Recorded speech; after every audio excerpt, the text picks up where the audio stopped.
You walk through the door after a brutal day. You're exhausted, you're running on empty.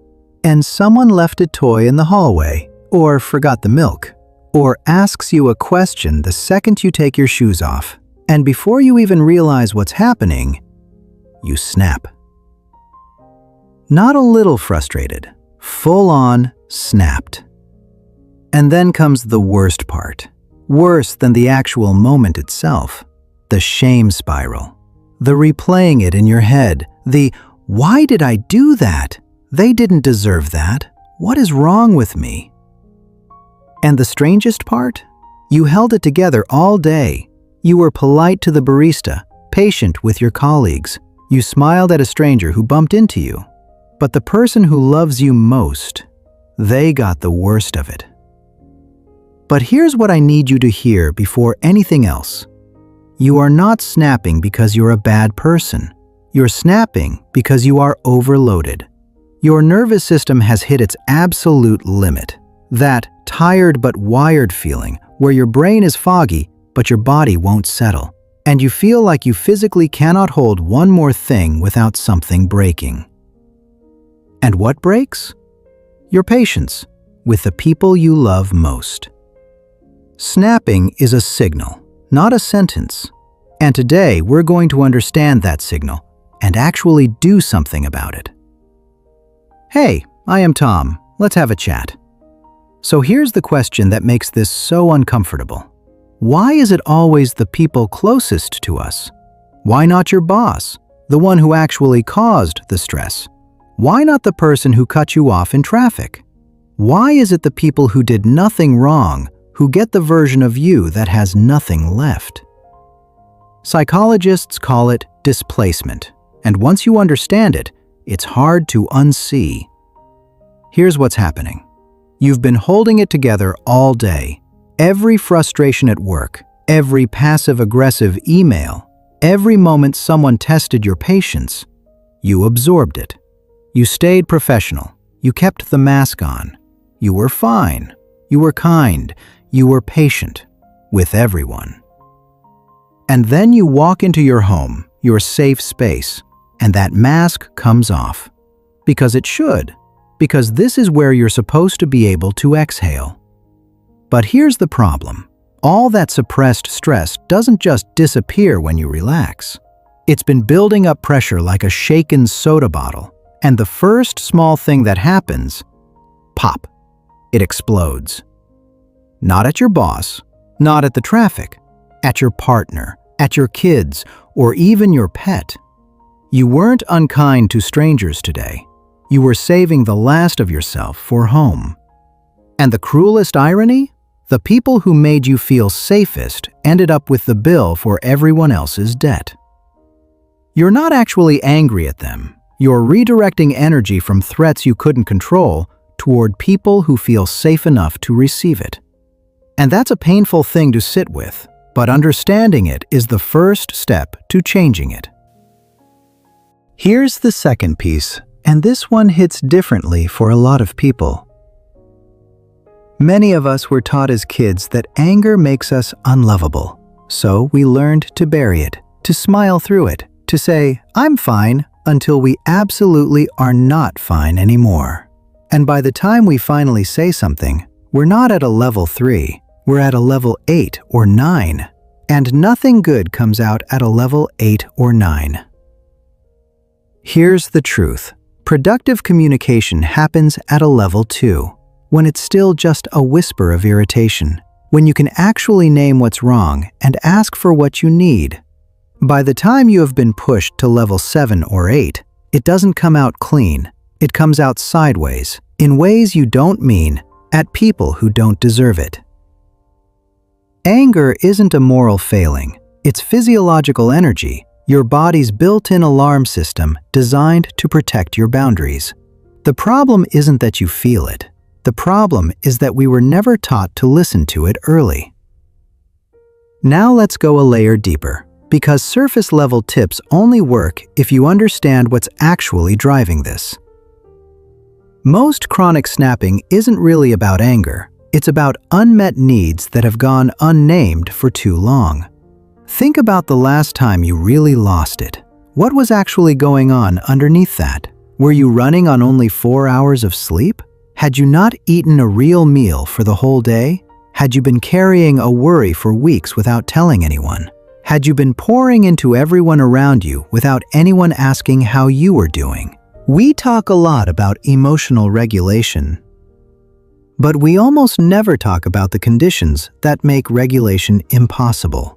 You cannot pour from an empty cup, and you cannot regulate your nervous system if your nervous system has no rest and no support for weeks on end.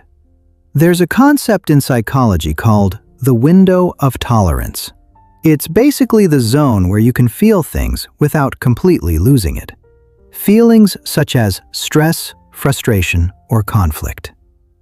When you're rested, connected, and supported, your window is wide. You can handle a lot. But when you're depleted, isolated, or running on chronic stress, that window narrows to almost nothing. The smallest thing tips you over the edge. Not because you're weak, because you're human and you've been running on fumes. And here's the part worth sitting with. The people you were kind to all day, the strangers, the colleagues, the barista, they got you when your window was still open. Your family gets you when it's already closed. That's not a character flaw, that's a capacity problem. So when we talk about stop the snapping, yes, I will be giving you tools for the moment. But the deeper work is asking yourself, what is my nervous system actually trying to tell me? What needs have been screaming for attention that I've been too busy to hear? Because snapping at the people you love is often just the overflow. It's the signal that something deeper needs to be taken care of. Okay, let's get practical. Here are 4 things you can start doing now. Not next month, not after you've figured everything out, but now. 1. The 20-minute buffer. When you get home, don't walk straight into the chaos. This is one of the most underrated things you can do for your relationships. Ask for 20 minutes to decompress before re-entering family life. Listen to music. Go for a short walk. Sit in your car for a minute. Journal 3 sentences. The goal is to give your nervous system a chance to transit. Give it time to shift from work mode to home mode, so you don't bring the residue of your day back home to your loved ones. 2. Name it before it escalates. Most of us wait until we're boiling before we say anything. Start noticing the simmer. When you catch yourself getting tense, jaw tight, shoulders up, short responses, that's your cue. Name it out loud or even just to yourself. I'm starting to get irritated. What's actually going on? That tiny moment of awareness creates a gap between the trigger and the reaction. And in that gap, you have a choice. 3. Rewrite the story before you react.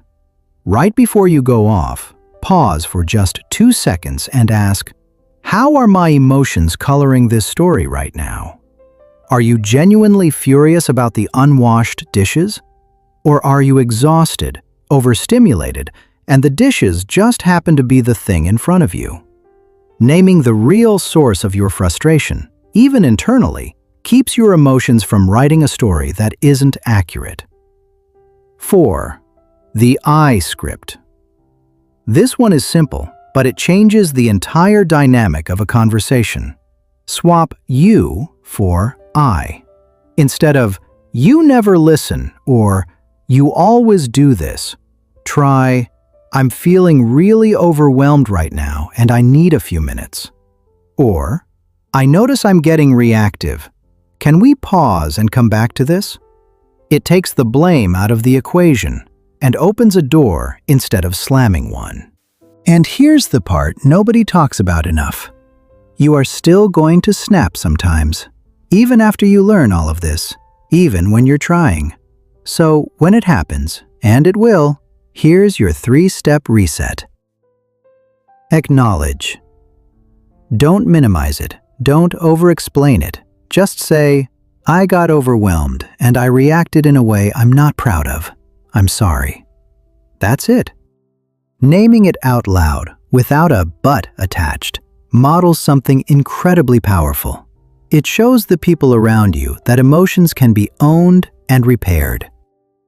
Regulate. Don't just walk away and stew. Actively calm your body down. Try box breathing. 4 seconds in, hold for 4, out for 6. Or go for a walk, or do something physical to burn off the heat. The goal isn't to suppress, it's to discharge the energy so your nervous system can actually settle. Re-enter. Once you're genuinely calmer, not just pretending to be calmer, come back and say, I'm in a better place now. I'm ready to actually be present with you. Repair matters more than perfection. It always has. The goal of all of this isn't to become someone who saves their best self for strangers. It's to become someone who knows how to protect the people at home, because they're the ones still there at the end of every hard day.